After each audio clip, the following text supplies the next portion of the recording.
Last resume. Sana matanggap na ako. Ano yun, Iha? Ay, hello po. Magandang araw po. Ako nga po pala si Via. Via? Via, ikaw ba yung girlfriend ng anak ko?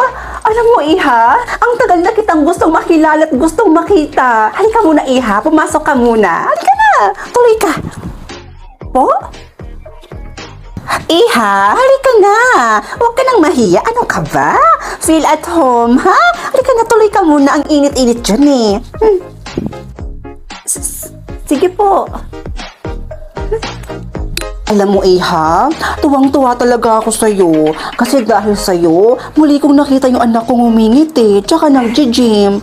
Yun kasi yung madalas niyang ginagawa kapag wala siyang trabaho. Simula kasi mawala yung daddy niya, hindi na niya ginagawa lahat ng yun. At bilang nanay, nalulungkot ako na makita siyang palaging malungkot. Buti na lang talaga at nakilala ka ng anak ko at dumating ka sa buhay niya. Ma'am, siya nga pala, Iha, may ipapatikim ako sa'yo. Teka, ayun, ito Iha, tikman mo to.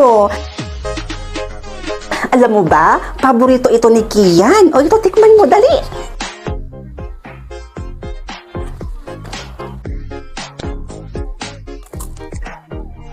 Masarap ba? Oho, masarap ho. Saan ho gawa ito? Gawa yan sa almonds. Paborito yan ni Kian. Mahilig din po ako sa almonds. O siya, sige, halika muna. Pumunta tayo sa kwarto ni Kian. Ipapakita ko sa'yo. Halika. Halika, bilis!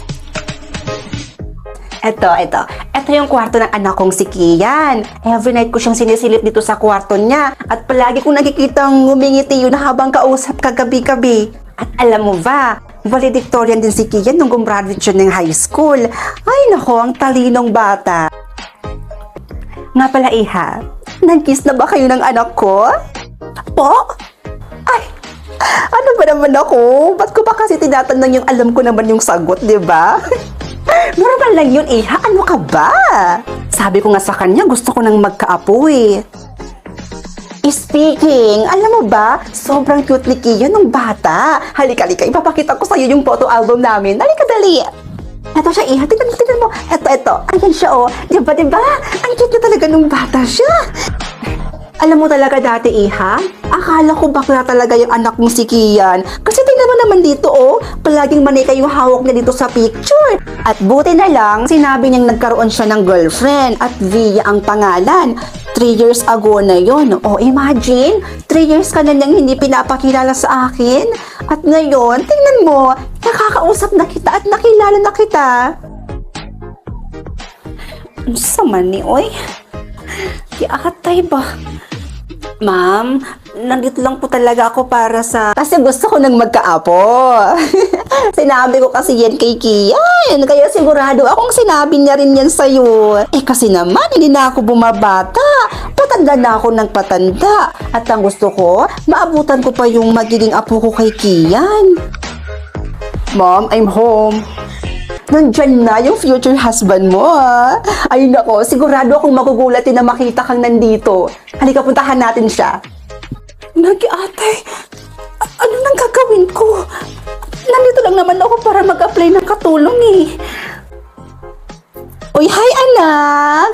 Alam mo anak, na-meet at nakilala ko na yung girlfriend mo. Oo, nandito siya mismo sa bahay natin. Ha? Girlfriend? Nasaan? Lagot. Ay, teka anak, tawagin ko. Via, Iha, halika na. Lord, kayo na po bahala sa akin.